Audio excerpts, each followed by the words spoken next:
السلام علیکم friends, welcome back to smart diary drama serial Muhafiz, جس کی آنے والی ایپیسوڈ میں ہم دیکھیں گے کہ پارس نہیں چاہتی کہ وہ آفتاب سے منگنی کرے، مگر حقیقت میں اس کی منگنی آفتاب سے تھوڑی ہو رہی ہے۔ یہ تو ایک پلاننگ کے تحت ہو رہا ہے اور ایک سوچی سمجھی سازش ہے جس کے لیے یہ سب کرنا بے حد ضروری ہے۔ ہیڈ نہ چاہتے ہوئے بھی یہ منگنی تو کرنی ہی پڑ رہی ہے پارس کو۔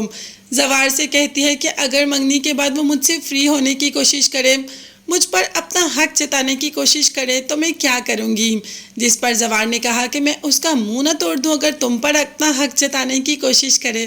اچھا تو پھر پارس پر حق کون جتائے گا؟ تو جی ہاں، پارس پر حق تو صرف زوار ہی جتا سکتا ہے۔ ابھی تو پارس اپنی منگنی کا فنکشن انجوائے نہ کرتے ہوئے بھی انجوائے کرنے کی ایکٹنگ ہی کر رہی ہے، مگر سب سے زیادہ خوش تو آفتاب ہے۔ اس نے جو چاہا اسے مل گیا، اسے اس کی محبت مل گئی، اور بہزاد کا مقصد تو یہ ساری خبر وہاب تک پہنچانا تھا۔ وہاب تک یہ ساری خبر پہنچ گئی اور اس نے ندیم کو کال بھی کر دی کہ تم نے میرے ساتھ ڈبل گیم کھیلی، تم اپنے بیٹے کی منگنی پارس کے ساتھ کر رہے ہو، جس پر ندیم کا کہنا تھا کہ یہ میرے بس کی بات ہی نہیں۔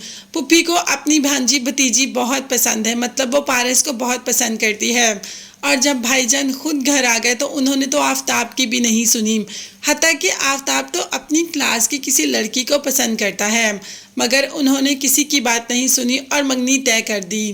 اب وہاب اتنا بچہ بھی نہیں کہ ندیم اسے اتنا بیوقوف بنا دے اور اسے سمجھ بھی نہ آئے۔ وہاب نے کہہ دیا کہ تم سب کو دیکھ لوں گا اور کسی کو بھی نہیں چھوڑوں گا۔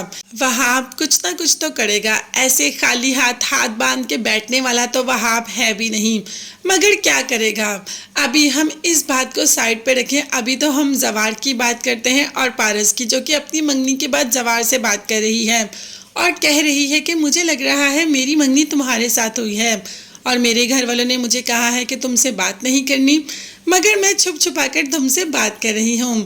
ویسے تو زوار کو بھی ایسا ہی لگ رہا ہے کہ اس کی منگنی ہو گئی پارس کے ساتھ۔ اسے آج پارس بہت حسین لگ رہی تھی، اس کی آنکھیں تو پارس سے ہٹ ہی نہیں رہی تھی، مگر وہ چپ چاپ پارس کی باتیں سنتا رہتا ہے اور اپنی انا میں ہی رہتا ہے۔ اب وہاب کی بات کریں تو وہاب کیا کرنے والا ہے، کیونکہ تھوڑی ہی دیر بعد یہ خبر پہنچ جاتی ہے کہ بی بی جی مطلب سکندر کہتا ہے کہ پارس میڈم کی گاڑی پر اٹیک ہوا، بلاسٹ ہوا۔ اب دیکھتے ہیں کہ اس بلاسٹ میں پارس ہے یا نہیں ہے، مگر باپ تو اسی وقت دل پکڑ کر بیٹھ جاتا ہے۔ کیا وہاب نے یہ سب کیا؟ کیا وہ اس حد تک چلا گیا کہ اس نے پارس کو اس دنیا سے ہی اٹھوا دیا؟